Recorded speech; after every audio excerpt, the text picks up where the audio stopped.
Hey guys, Angie Spice here. This video is going to be about creating the variant cover art for Courier Volume 2. So this size paper is probably slightly smaller than A2. I do a lot of variant covers. For the last variant cover I did for Courier Volume 1, I reused an old variant, but I made it different by taking the color out of it and just having it in the straight Copic grayscale that it was originally drawn in. So for this variant cover for Courier Volume 2, I just created something completely new. I used gouache and some manga ink on a watercolor paper. I had fun with it. Usually I'm really strict about the context and it has to have particular elements like maybe a Tasmanian tiger or maybe Geraldine in her jacket, but this one's very sort of loose and kind of just a bit of a fun piece. It ties in. Oh, I did draw the thylacines. What? From memory, I actually thought that just the dress that Evelyn is wearing there has the thylacine print, but it turns out I did draw in the thylacines. But I was inspired by Mount Buffalo, which isn't in Tasmania, it's in Victoria, but I went for a walk up there and I thought I'm really inspired by the boulders. So I've got a few boulders. They're very subtle though because it's in gouache and the lines are very fine. Yeah, and I thought, a yellow background that was inspired by the old school posters where they have sort of straight flat colours of yellow or orange. Yes, this was just a fun piece. It ties in with A Hobart Rhapsody, the sequel, I guess a bit more than, say, any of the other variants I've done. So it is kind of fitting in that way. I'll only be printing the variants for the Kickstarter, so it's going to be a limited edition variant. Yeah, so that's about it. Enjoy the video, and if you have any questions, leave them in the comment sections below. And thanks for watching. Hey guys, Ange here. So I've done my final pencils and I've got them on a different piece of paper, and I'm using a lightbox to transfer it onto the final piece of paper where I'll be inking and colouring in later on. The reason I've done this is because the gouache that I'm going to be using later is very light and I didn't really want any blemishes from overusing pencils or anything like that, making corrections to sort of blemish the final colours. I normally don't use this process, but I thought for this piece it might be a bit more suitable. So here I go with the G-nib. Yeah, so like I said, this variant cover is probably not exactly the right context for Courier, but it's a fun piece that ties in nicely with A Hobart Rhapsody, the sequel. And it is sort of more representative of, say, Evelyn in A Hobart Rhapsody rather than in Courier. I've used the manga paper for the pencils, which is why the paper is very transparent. Manga paper is really good for using a light box, whereas if you use a Bristol board, it's very hard to transfer from a different piece of paper and vice versa. This manga paper worked really well with the watercolor paper I had where I'm inking. I'm actually inking on the watercolor paper now, and the manga paper is underneath. As you can see, I'm being very careful with some small details here. My natural way of doing things is very rash and getting things done as quickly as possible. So for me, drawing slower has been a discipline.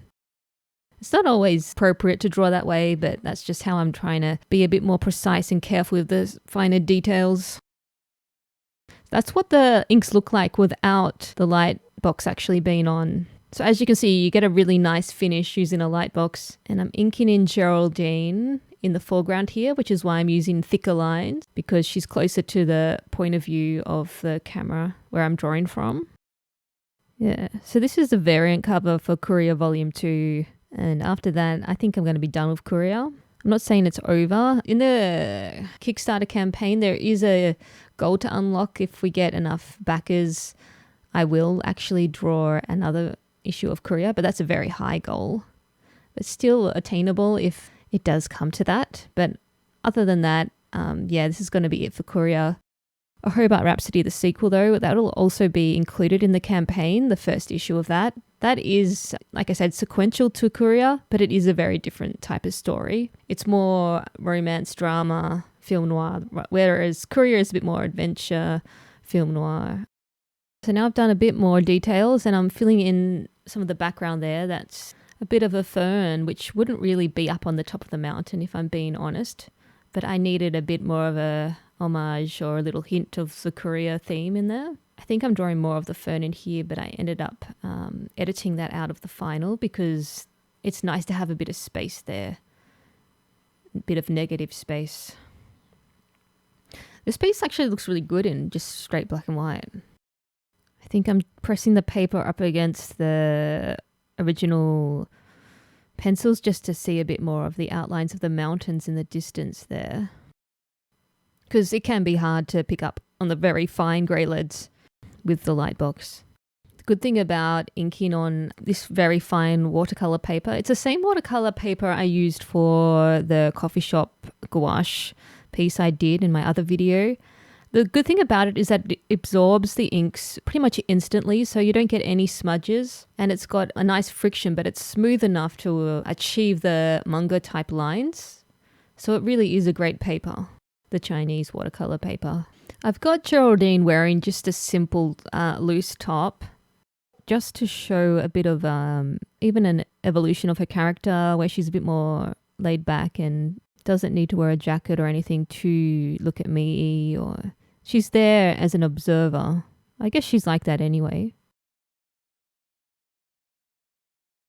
Oh, it looks like I'm ready to start colouring. I've got a sample piece of paper there that I'm testing the colours out on before I put them on the actual page. Because normally I use the side of the page, but for this piece I didn't want to really tarnish it that way. Looks like I'm starting with the background first, the yellow that I've chosen to go with. I got my inspiration from those old, almost film noir era posters back in the day, the French ones. I'm using my very fine colours first, the very light colours. Maybe too light, but you can never be too careful. This paper's good because it doesn't really matter how many layers you do. It takes the moisture really well. I usually start with the colour that I have in mind the strongest, and for this piece it was the yellow. It was a little bit abstract in a way because of course the sky wouldn't be yellow when you're on top of a mountain unless there's a sunset. I just had a very strong feeling about it. So I started with, I thought, a yellow background at least.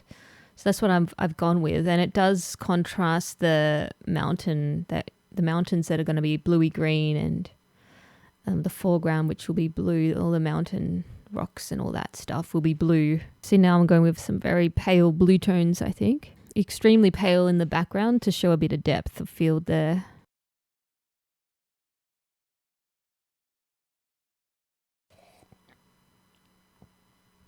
Okay, now I'm getting a little bit deeper. So I'm showing a little bit of contrast here between the depth of the mountains. That's a closer mountain to where they are. I'm going back over some of the other mountains just to give them a little bit more depth of colour as well. They don't really need to be almost white.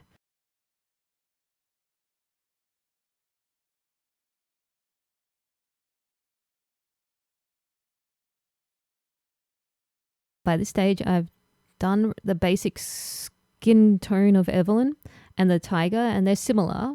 The type of color isn't so important, but it's the level of color that is important, I think, to show that they're in the same light source and position in the page. I'm adding in some rose colors now because a rose is pretty much a theme of Evelyn's personality, especially in A Hobart Rhapsody. But I should really draw more roses. I guess flowers are very symbolic of romance and beautiful things. Yeah, so I'm starting with very light tones here because you can always build up to a darker tone.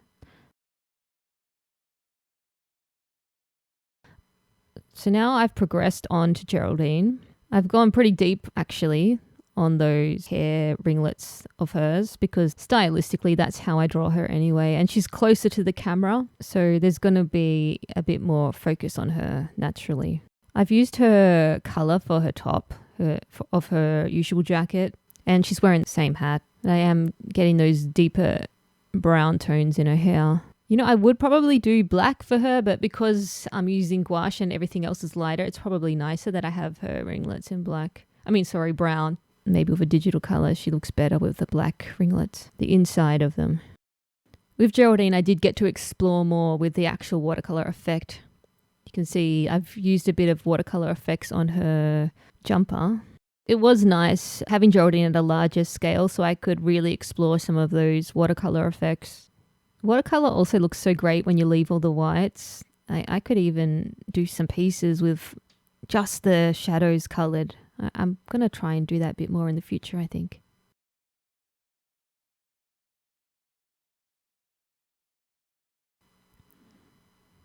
Yeah, and now you can see I'm just deepening some of those original, the inside tones of Geraldine, the shadows, the deeper tones of her hair.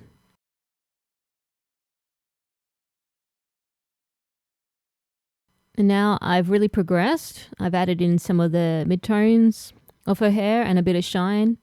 I've coloured in her skin and I've added a bit more depth to her jumper there. A bit of a shadow from where the hair falls on the back. I've coloured in a bit of her camera. And I've done most of Evelyn. Oh, now I'm starting on her green dress. So green is also one of the colours she wears. Different greens to Geraldine, obviously, because you want your two characters to complement each other. So Evelyn, I use a lot of oranges. The greens like that, Irish greens, or what do you call them, emerald greens, whereas Geraldine's more blue greens or greys or the magentas. Yeah, by this stage, I'm a bit more comfortable with colouring, I think, and how the gouache is behaving, so I'm a little bit more confident colouring this dress. It becomes easier the more you establish in your piece. It's like the answers are there. It's filling in the puzzle pieces and you're like, oh yeah, that piece goes there, that piece goes there. Whereas when you start an art piece, you have to find a starting point, like an anchorage or something. And then once that's set, kind of like how once you find the key in the music, everything falls into place.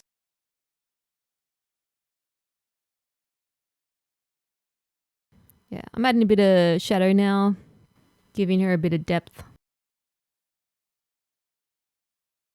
I haven't quite finished off her hair, I don't think, because I probably wanted to see how the green looked first.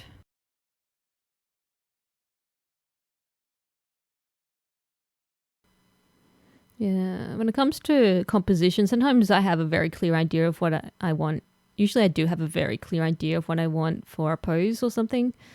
But sometimes I also look through magazines or favorite books of mine, and I find a pose where I can find the incentive. So I've got this Jerry Halliwell book, and I did take a pose out of that book and work with that for Evelyn.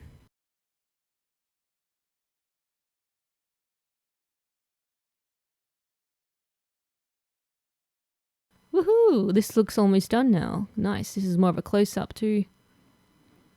Looks really nice with these light tones. Okay, I'm going to add in more of Evelyn's hair shadows now. I'm being very careful because I don't want to accidentally go over those rose colours. I like to start with the more, like I said before, the more definite shadows that are very clear to me, and then the rest does seem to fall into place.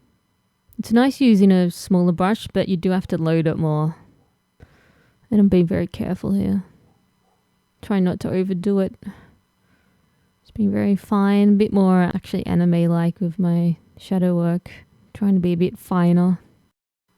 Not so splodgy. So I've pretty much finished the piece, I think, at this stage.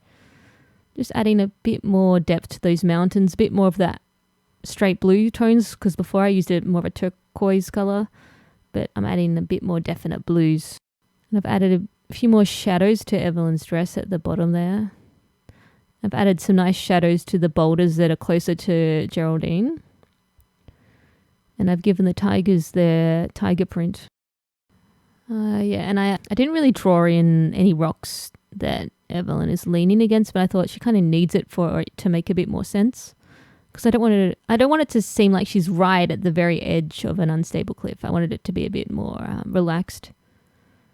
I've also added in some purple tones there where the dress meets the rocks. And now I'm adding in the thylacine print to Evelyn's dress in green. I was going to have her actually be wearing thylacine clothes, but I thought, she wouldn't do that. Someone like my character Horace would have back in the day when he was harvesting thylacine skins and making pelts out of them and stuff. But I thought, no, that's not quite right. I've added a bit more depth to those thylacine tones too. I don't exactly reference the thylacines from exact photos, from exact poses, because there's not many photos of them, and so I kind of do my own interpretation of them. I still reference them a little bit, but I don't fully, copy what is exactly in the photo, because that would be very stagnant. But when I do draw thylacines, I do keep in mind that their pelvis is more like a kangaroo than a wolf. It's a bit more kangaroo-like.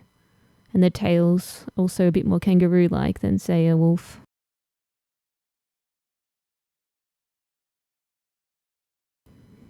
Here we go. This is a final colour. It's turned out quite nice. I got purpley too there. Thanks for watching. The Kickstarter will be launching at the end of June, so stay tuned, and I will be providing updates for when the Kickstarter launches for Courier Volume 2 and A Hobart Rhapsody Issue 1. Thanks for watching, and thanks for the support. If you have any comments at all or questions or anything, feel free to leave them, and take care. All right, see you around the traps. Bye!